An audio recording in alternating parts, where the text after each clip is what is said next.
Morning, everyone. Happy holidays. I want to start by thanking Congress for passing the FY20 National Defense Authorization Act. We appreciate this strong demonstration of bipartisan support from the House and from the Senate. This legislation is a big step forward and will enable the Department to adapt to the challenges posed by great power competitors. I look forward to President Trump signing this into law later today. Importantly, the NDAA authorizes the establishment of the United States Space Force as the newest branch of the armed forces. I want to thank the President for his leadership of this historic initiative, which will posture us to effectively defend our national interests in space. Korea over the past weeks about the Christmas gift that they may give. So for General Milley, our reliance on space-based capabilities has grown dramatically, and today outer space has evolved into a war-fighting domain of its own. Maintaining American dominance in that domain is now the mission of the United States Space Force. By the President, now he wants his special forces to have. Clearly, we think that the political solution is the best way forward to denuclearize the peninsula and to address North Korea's programs. I have two functions here, as I've said before. One is to ensure that we are in a high state of readiness, prepared to fight and win tonight, if need be, and I'm confident in that. And secondly, to enable our diplomats. So I remain hopeful that we could, again, get the process started again and remain on the diplomatic path.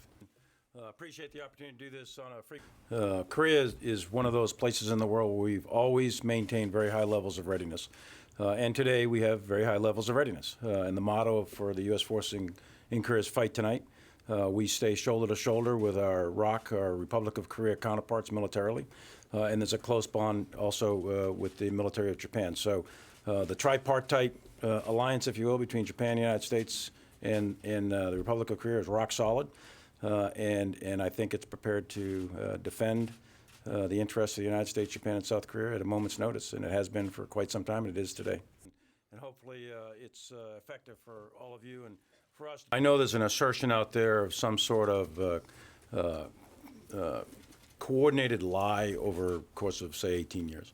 I find that a bit of a stretch, more than a bit of a stretch. I find that a mischaracterization from my own personal experience. You're looking at probably hundreds of general officers, State Department employees, CIA, Department of Defense folks. I just don't think that you can get that level of coordination to do that kind of deception. For us to transmit what we do to the American people as well. There's only one way that this is going to end, and it's in a negotiated solution with the Taliban. And it's going to have to be an Afghan-to-Afghan solution. That's what we've been saying for years. Militarily, this has been at a state of strategic stalemate, if you will, where the Taliban cannot defeat militarily the regime, the government of Kabul, so long as the United States and its allies maintain some degree of military support.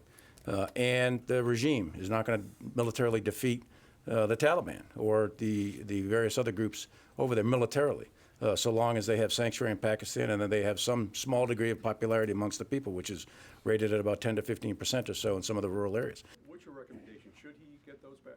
This has been a very transparent. It's not like this war was hiding somewhere and now all of a sudden that there's been a revelation. So I think between all the folks looking at this conflict over the years, some type of insinuation that there's been this large-scale conspiracy is just, to me, ridiculous.